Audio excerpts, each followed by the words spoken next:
श्री सद्गुरु महाराज की जय। प्रातः स्मरणे अनंत श्री उषित परमाराध्य संत सद्गुरु महर्षि में परमहंस जी महाराज का प्रवचन। गोद में बालक नगर में ढिंढोरा। इस प्रवचन का प्रथम भाग महर्षि में ही सत्संग सुधा सागर। बंदौ गुरु पद कंद कृपा सिंधु नर रूप हरि मोहतम पुंज जासु वचन रवि कर निकर। प्यारे लोगों, संत मत सत्संग में प्रधान उपदेश ईश्वर प्राप्ति का है। मुख्यतः इसी विषय की रहती है। केवल इसी का उपदेश हो और संसार में जीवन यापन का कोई विषय नहीं हो, ऐसा नहीं। संतों के सदुपदेशों को जानकर संसार में निरापद रह सकते हैं। जैसे क्षमा गहो हो भाई, धरि सतगुरु चरणी ध्यान रे, मिथ्या कपट तजो चतुराई, तजो जाति अभिमान रे। दया दीनता समता धारो, हो जीवन मृतक समान रे। सुरत निरत मन पवन एक करी, सुनो शब्द धुन तान रे। कहे कबीर पहुँचो सतलोका, जहाँ रहे पुरुष अमान रे। भाई कोई सतगुरु संत कहावे, नैनन अलख लखावे। डोलत डिगय न बोलत बिसरे, जब उपदेश दृढ़ावे। प्राण पूज्य क्रिया ते न्यारा, सहज समाधि सिखावे। द्वार न रोंदे पवन न रोके, नहीं अनहद अरुझावे। यह मन जाए जहाँ लग, जभी परमात्म दर्शावे। कर्म करे निह कर्म रहे जो, ऐसी जुगत लखावे। सदा विलास त्रास नहीं मन में, भोग में जोग जगावे। धरती त्यागी आकाशहु त्यागे, अधर मरैया छावे। शून्य शिखर के सार शिला पर, आसन अचल जमावे। भीतर रहा सो बाहर देखे, दूजा दृष्टि न आवे। कहे कबीर वसा है हंसा, आवागमन मिटावे। कबीर साहब। पलटू साहब कहते हैं, कमठ दृष्टि जो लावई, सो ध्यानी परमान। सो ध्यानी परमान, सुरत से अंडा सेवय। आप रहे जल माही, सूखे में अंडा देवय। जस पनिहारी कलश भरे, मार्ग में आवय। कर छोरे मुख वचन, चित कलशा में लावय। फनी मनी धरे उतारी, आपू चरण को जावय। वह गाफिल ना पड़े, सुरति मनी माही रहावय। पलटू सब कारज करे, सुरति रहे अलगान। कमठ दृष्टि जो लावई, सो ध्यानी परमान। कर से कर्म करो विधि नाना, मन राखो जहाँ कृपा निधाना। संतों की वाणी में इस तरह सांसारिक कार्यों के संपादन सहित ईश्वर दर्शन के साधन का वर्णन है, और उनकी वाणी में ईश्वर से प्रेम और उसकी प्राप्ति के विषय का भी प्रचुर वर्णन है। जहाँ प्रेम है वहाँ भक्ति है, जहाँ प्रेम नहीं वहाँ भक्ति नहीं। बिना श्रद्धा या विश्वास के प्रेम नहीं होता है।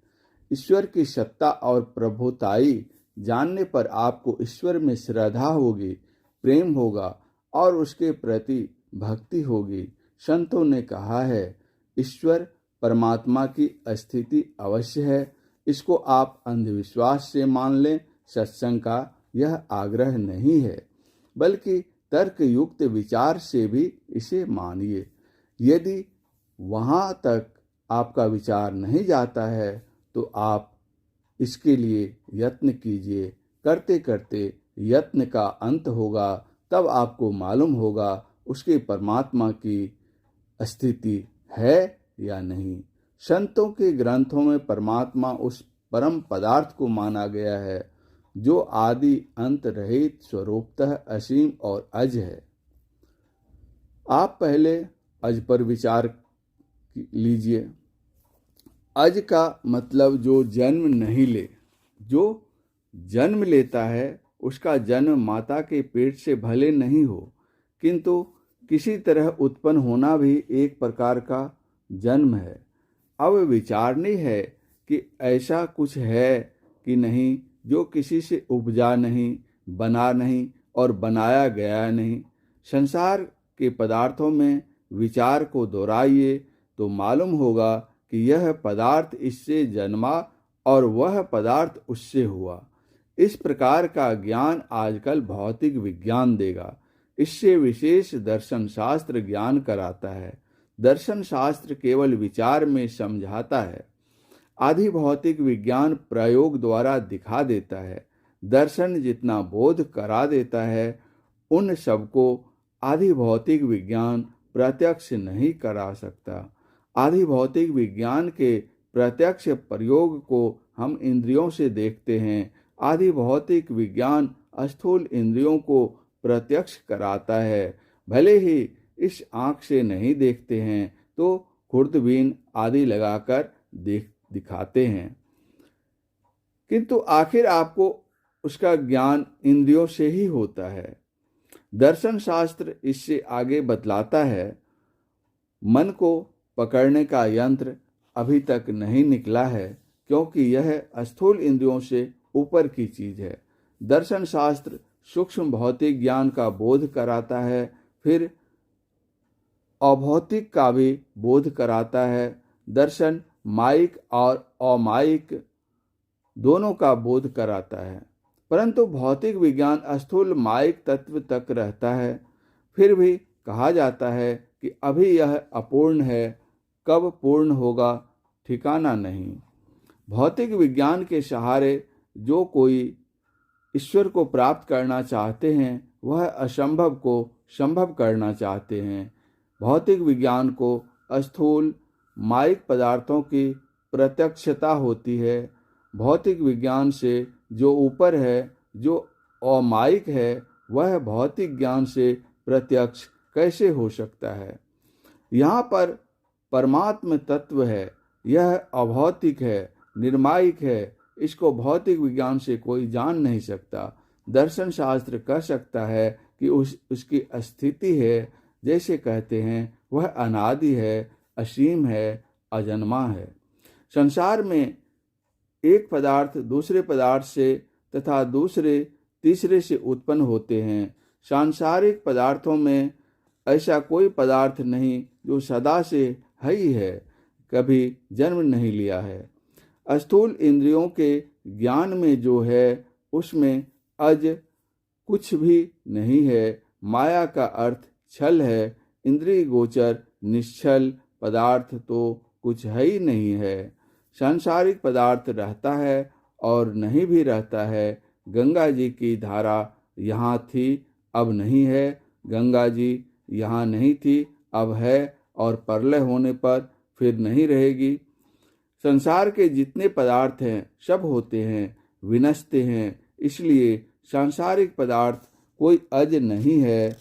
जो पदार्थ अज नहीं है उसे अविनाशी मानने के लिए बुद्धि नहीं मानती। भगवान श्री राम तथा श्री कृष्ण जी आए, उनको लोग अपने देश में भगवान मानते हैं। वे संसार में आए और चले गए, रूप में अदल बदल हुआ।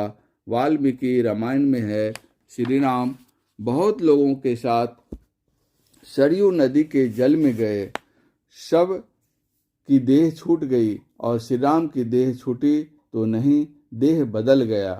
परंतु महाभारत में तो उनका भी शरीर छूटना लिखा है।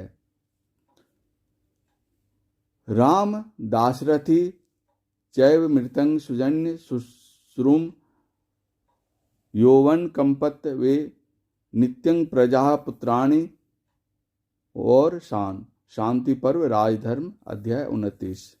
किसी प्रति में यह श्लोक अध्याय 28 में है।